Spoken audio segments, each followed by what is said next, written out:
9வது வசனத்தை எல்லாரும் கவனிங்க. ரொம்ப கவனிக்க வேண்டிய வசனம், எல்லாரும் பாருங்க.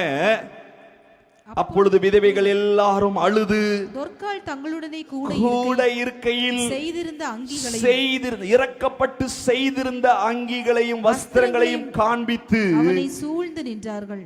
பேதுருட்ட போய் காட்டுறாங்க, ஐயா இந்த வஸ்திரம் அம்மா கொடுத்ததையா, நாங்க இன்னைக்கு இருக்கிறது இந்த அம்மானாலயா. அல்லேலூயா சொல்லுங்க. எவ்வளவு பெரிய இரக்கத்தை நம்ம காண்பிச்சிருக்காங்களே பாருங்களேன். பெரிய பிரபலம் இல்லைங்க, பெரிய இன்றைக்கு எல்லா சமூகம் எதிர்பார்க்கிறது பெரிய பிரபலமாகணும். நம்மளை பார்த்து 4 பேர் பெருமையா பேசணும். இல்ல இல்ல, நற்கிரியைகளினாலே அநேகரை ஆதாயப்படுத்தி இருக்கிறா பாருங்களேன். இந்த கால வேளையிலே கர்த்தர் நம்மோடு கூட பேசுவாராக. மரித்து போயிட்டாங்க, அவ பலவீனப்பட்டு மரித்து போன சூழ்நிலையில அவ வாழ்க்கையில ஒரு அற்புதத்தை கொண்டு வந்தது என்னன்னு சொல்லி 40வது வசனத்துல பாருங்க. பேதுரு பார்க்கிறார், இப்படி தான தர்மங்களையும் மிகுதியா இரக்கத்தை ஜனங்கள்கிட்ட காண்பிச்சிருக்கிறாளே அப்படின்னு சொல்லி அவர் முழங்கால் எல்லாரையும் வெளியே போங்கன்னு சொல்லி முழங்கால் படியிட்டு ஜெபம் பண்ணி பிரேதத்தின் புறமாய் திரும்பி தபித்தாளே எழுந்திரு என்றார். அப்பொழுது அவர் தன் கண்களை திறந்து பேதுருவை பார்த்து உட்கார்ந்தார். அல்லேலூயா சொல்லுங்க.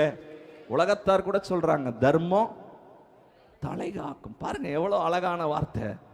அப்ப பாருங்க, தன்னுடைய வாழ்க்கையில நான் சுயம் இன்னைக்கு பாருங்க, இந்த கடைசி நாட்களிலே தீமோத்தேயுல பவுல் சொல்ற மாதிரி இந்த கடைசி நாட்களிலே சுயநலங்கள் பெருகி கொண்டிருக்கிறது. நான், என் குடும்பம், என் தொழில், என் வியாபாரம், என் பணம், இப்படிப்பட்ட சர்க்கிள்ல நம்ம வாழ்ந்துட்டு இருக்கிறோம்.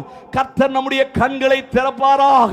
நாம் ஆமென் தான தர்மங்களையும் ஏழைகளுக்கு நம்முடைய கண்களை திறந்து நாம் இரக்கத்தை காண்பிக்கும் போது தேவ இரக்கம் நம்முடைய வாழ்க்கையில வெளிப்படுகிறது.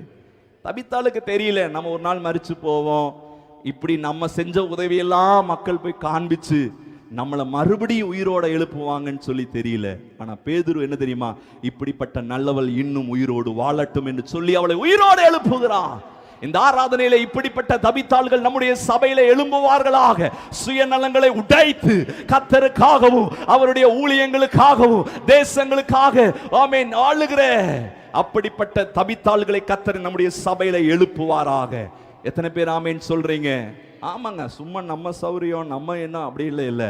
இன்னைக்கு இந்த கிறிஸ்துமஸ் மாதத்துல கர்த்தர் நம்முடைய கண்களை திறக்கட்டும்.